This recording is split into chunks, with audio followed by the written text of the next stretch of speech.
Hello everyone, I am Hitesh Singla and I welcome to another video where we'll be talking about expanding horizon, exploring global opportunities beyond the US. So in this video, we're going to analyze a lot of funds which are investing beyond US and what are their structure and where are they investing. So let's start this video. So the first fund under discussion is Mirai Asset Hang Seng Tech ETF FOF regular growth. Let's start with the fund objective. The investment objective of the scheme is to provide long-term capital appreciation from a portfolio investing predominantly in units of Mirai Hang Seng Tech ETF. So this fund is a fund of fund structure which would invest into a Mirai Hang Seng Tech ETF. Again, there's no assurance that the investment objective of the scheme will be achieved.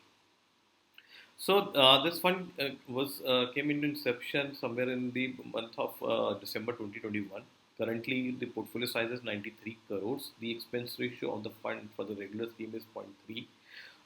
The minimum investment that this fund accepts as a first time is the 5,000 rupees and 1 rupee thereafter. The minimum additional application for a repurchase goes to rupees 1,000 rupees. There's an exit load applicable, which is zero point 0.5 if the fund is redeemed within 3 months, and after that there are no exit load applicable. Mirai Asset Hang Seng Tech ETF FOF, the asset allocation as per their scheme documents is that they are going to invest minimum of 95% at any point of time into Mirai Asset Hang Seng Tech ETF, and this can go up to 100%. And if not, then there is option to to invest their money into money market debt instruments or units or debt liquid or liquid schemes or domestic mutual fund, which can go up to maximum of 0 to 5%. The fund managers are Ekta Gala and Akshay Udeshi.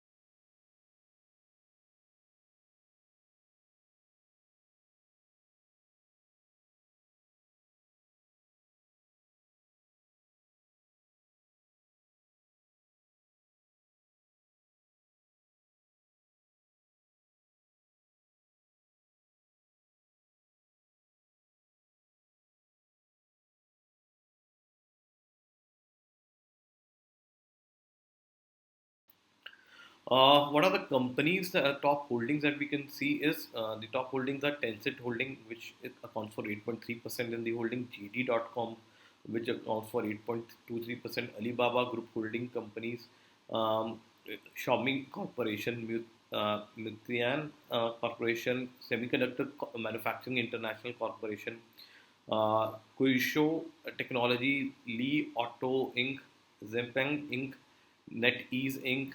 Other equity holdings are also there, about 30.4%. So total holding of 99.99% is the is uh, for this fund as of now. So this fund has performed very decent in the last few years. If you look at the 1 year return, it is close to 70.626%. 2 years 21.91%, 3 years 16.23%. As compared to the Nifty, if we look at, it has beaten the Nifty index in the last 3 years of existence. Now we understand how this fund is it how this fund would be taxed. If the holding period is less than 2 years, it will be considered as a short-term capital gain. So the taxation slab would be as per your tax slab. If it is greater than 2 years, then the long-term capital gain would be applicable at 12.5%. Now this fund is, as of date, is not accepting any new investment into their fund. Anybody looking to invest into European market could use Edelweiss Europe Dynamic Equity of your fund. This the primary objective of the fund scheme is to provide long-term capital growth by investing in predominantly in JP Morgan Fund Europe Dynamic Fund, which is an equity fund which invests primarily in aggressive managed portfolio of European countries. This Edelweiss Europe Dynamic Equity Offshore Fund was launched on 7th of February 2014. The portfolio size for this fund is currently is 110 crores. The expense ratio is 1.41. The minimum investment value is rupees 100 per application. Exit load is 1% if redeemed or switched out 90 days from the date of allotment of the fund. The asset allocation which is applicable, applied to this fund is that it will invest into the shares of JP Morgan funds, Europe Dynamic Fund. The minimum percentage that it will hold is 95%, and maximum it can go to 100%. If not, it can go to 0 to 5% for the money market instrument, debt in securities instrument, or units of debt or liquid schemes of any of the domestic fund. This fund is being managed by Mr. Bhavesh Chan and Mr. Bharat Lahoti. So, JP Morgan Equity Dynamic Fund 1 ACC Euro is a holding fund of with 67 equity of large cap equities. Sorry. If we look at the country-wise breakup, Germany forms 25.42%, United Kingdom forms 21.97%, France forms 12.59%, Switzerland forms 9.18%, Netherlands forms 7.86% of the total portfolio, Italy is 6.28, Spain 4.36, Denmark 2.87, Russia 2.47, Finland 1.78, Ireland 1.61, Sweden 1.43, US 1.42. Even though the fund was majorly applicable for the European country, but there's a US exposure of 1.42% in this fund. Norway 0.75%. So total percentage of 99.99% is majorly into these group of countries. Top sector holding: financial is 26.13%, industrial is 12.29%, healthcare is 10.64%, consumer defense is 10.24%, consumer cyclical is 9.28%. If you look at the top holding companies, Shell PLC, which is into energy, is 3.95%. SAP SC is a technology company, 3.94%. Novartis AG registered shares are in healthcare, which is 3.26%.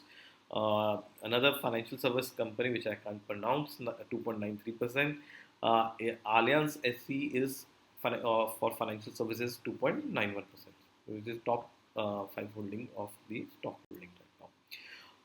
If you look at how this fund has performed in the last few years, there has been a decent performance from this fund. Last 1 year, it gave a return of 16% against the Nifty HDFC Nifty Index Fund of 8.85%. Though 2 years it was not that great. 3 years again it was good, 13.56 against to 12.35%.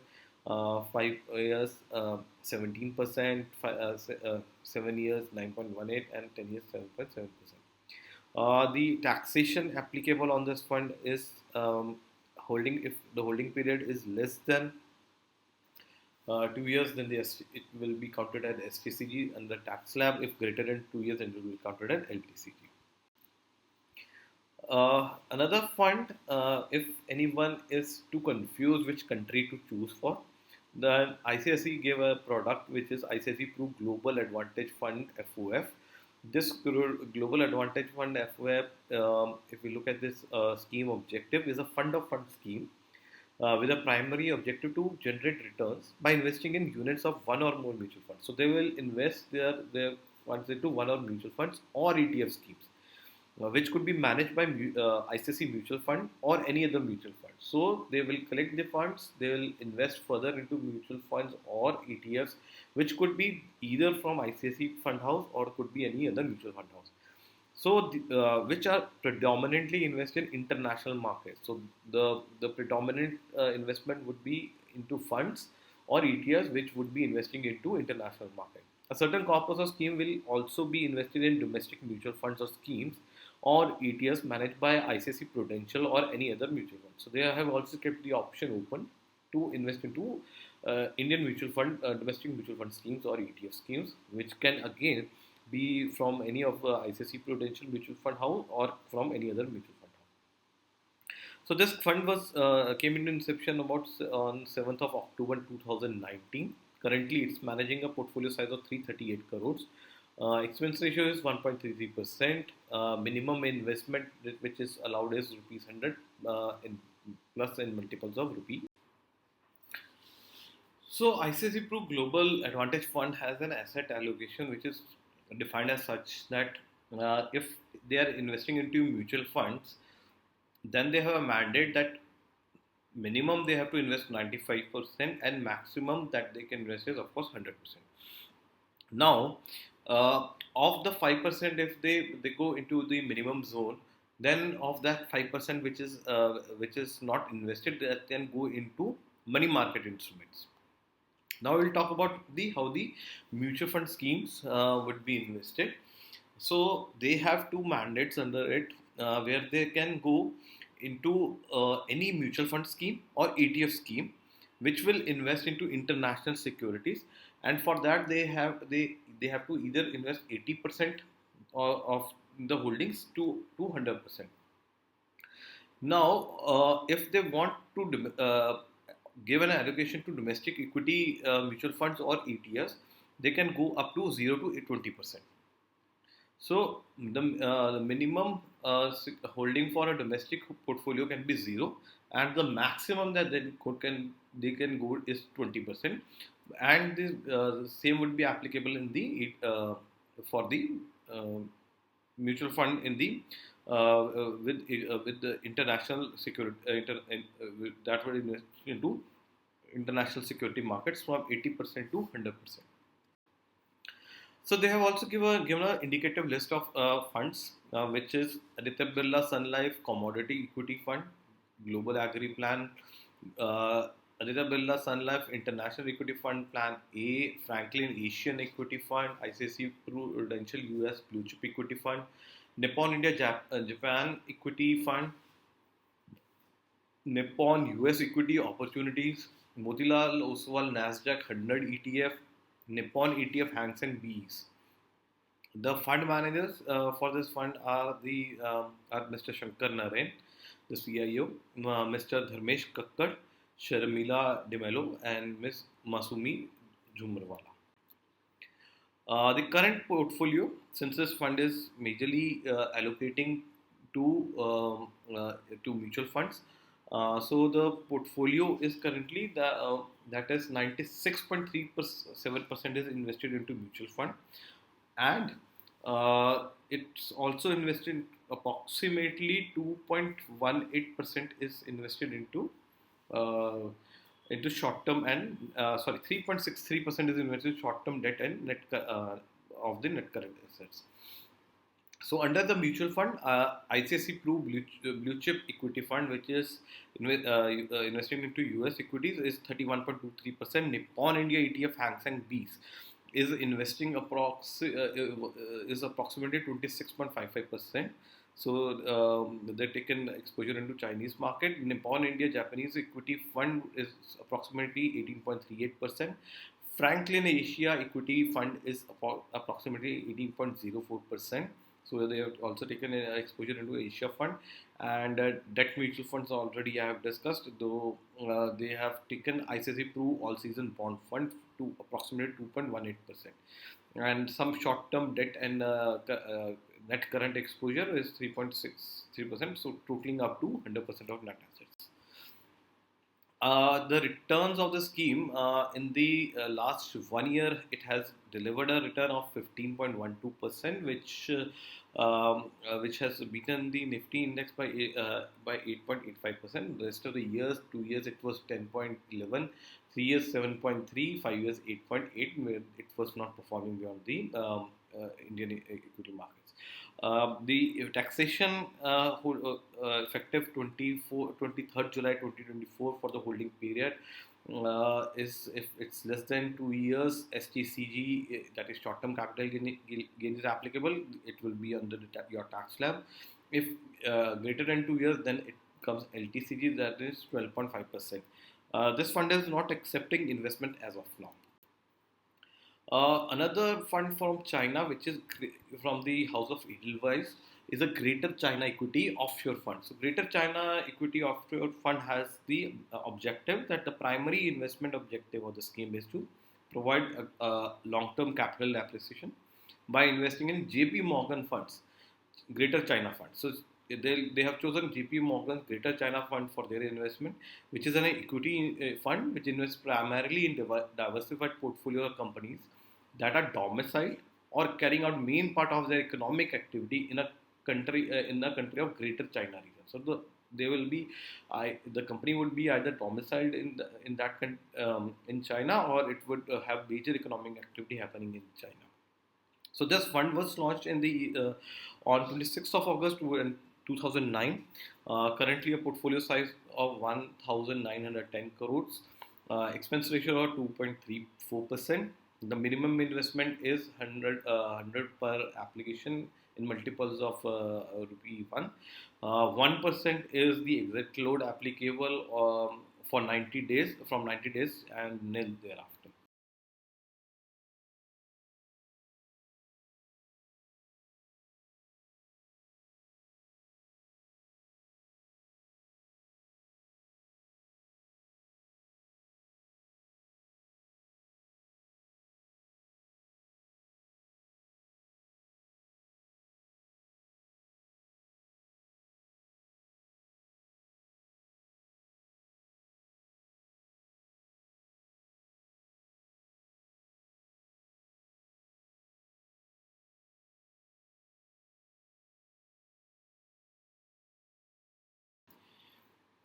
The current allocation, they have invested into two of the JP Morgan Greater China Fund, one and one two.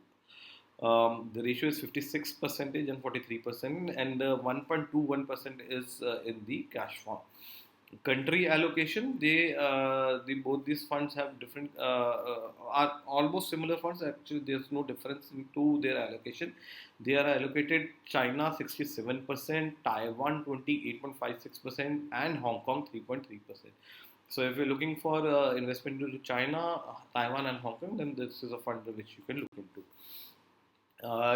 Top sector allocation, technology forms the largest part, 30.2. Consumer cyclical forms 26.05. Communication services 16.44. Financial services 11.98. Industrial 7.19. Both the funds have same set allocation to the sectors also. If we look at the stock holding, this funds, both these funds are holding Tencent holding for 9.97, which is a communication services. Taiwan Semiconductor Technology chip manufacturer, 9.72%. Alibaba Group Holding Company, their ordinary shares, consumer cyclical, 8.69%. Xiaomi Corporation Class B, technology 3.92%, and PD Holding in areas, consumer cyclical, they are holding 3.26%. So these are the top five holding of this fund. Edelweiss, how this fund has performed in the last few years. Last 1 year, it has delivered a greater return of 12.5%. Last 2 years, it was negative 2.1%. 3 years, 1.6% negative. 5 years, 1.05. 7 years, 3.88, and 10 years, 5.02%. The holding period for this fund is if we look at the taxation with the holding period less than 2 years, it was short-term capital gain tax under tax slab, and if greater than 2 years, it is long-term capital gain at 12.5%. This fund is accepting investment as of now. Edelweiss Asian Equity Offshore Fund. If anyone is interested in making investment into Association of Southeast Asian Nations, the list of countries in which they would be investing would be discussed in the next part of this presentation. Let's first discuss the fund objective. The fund objective is to provide long-term capital growth by investing predominantly in JP Morgan funds, Asian equity funds. So they have taken a mandate to invest into JP Morgan Asian equity funds, an equity fund which invests primarily in companies of countries which are member of Association of Southeast Asian Nation. If we look at starting from the inception, it was incepted in the year on 1st of July 2011. Current portfolio size is 102 crores. Expense ratio is 2.34%. Minimum application is 100 rupees of 100 in the multiples of rupee 1 thereafter. Exit load is 1% if redeem or switch before 90 days from the allotment of the units, and nil thereafter. This fund has taken an asset allocation, that is units of shares of JP Morgan funds. The minimum allocation that they can do is 95% into it and maximum 200%. The rest of the 0 to 5% can go into money market instruments or debt instruments or units of debt or liquid schemes or domestic mutual fund. Fund manager again Bhavish Jain and Bharat Lahoti. Now we look at the how's the current asset allocation. Current allocation is 99.64%. This fund is invested into JP Morgan Asian Equity One accumulation USD account. Clearing corporation, that is the cash percentage is 0.5 percentage point. Country wise allocation. It's invested into Singapore 45.98%, Indonesia 17.23%, Thailand 15.47%, Malaysia 12.42%, Philippines 7.45%, Vietnam 1.44%. So, a lot of Southeast Asian countries have been covered into this fund. If we look at the top sector holding, financial services always forms the highest one, 47.85%. Consumer cyclical is 11.96%, industrial is 9.38%, communication services 8.27%, and real estate is 7.68%. The top sector holding, DBS Group holding, which is financial services, is 10.03%. C Limited ADS is a consumer cyclical business, holding of 8.53%. PT Bank Central Asia TBK, so financial services 8.32%. United Overseas Bank, again financial services 7.6%. Overseas Chinese Banking Corporation financial somewhere about 4.9%. How this fund has fared in the last 1 year, it has given a return of 11.54, 2 years 2.676, 3 years 3.46, 5 years 9.46, 7 years 3.1, 10 years is 4.52. Though not a great return as compared to the Indian index fund, but definitely a good choice to look into if you are looking for a diversification. Taxation effective July 23, 2024. Holding period of less than 2 years is ST3G, which comes under tax slab. If AR holding period is greater than 2 years, then LTCG is applicable at 12.5%. This fund is accepting investment as of now.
The fund manager is Skinjal Desai.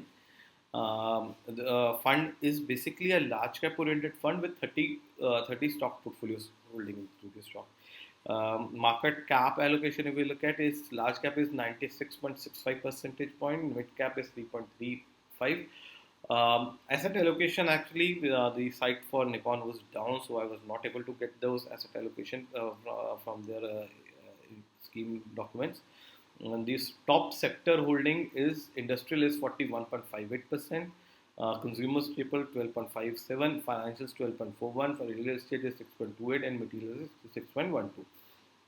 Their main stock holding is Sony Group Corporation, which is consumer staples 3.2829, Mitsui Fudosan, it's a real estate conglomerate 3.22, Tokyo Marine Holding Financial 3.14, Mitsui and Company Limited, which is a Japanese company, Mitsui Japan Limited Industrial 3.13, and Nitori Holding, which is two materials, is 3.12.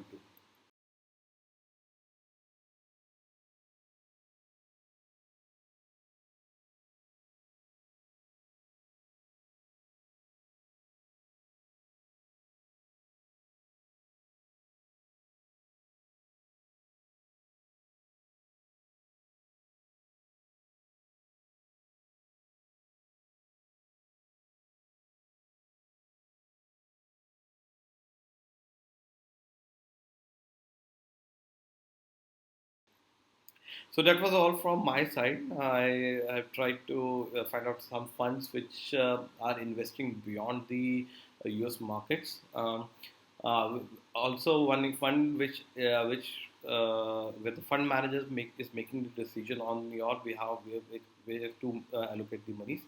And hope you had enjoyed the video. Do share, subscribe, like, comment, anything that you want to, and you want to me to present for you. I would be happy. Thank you.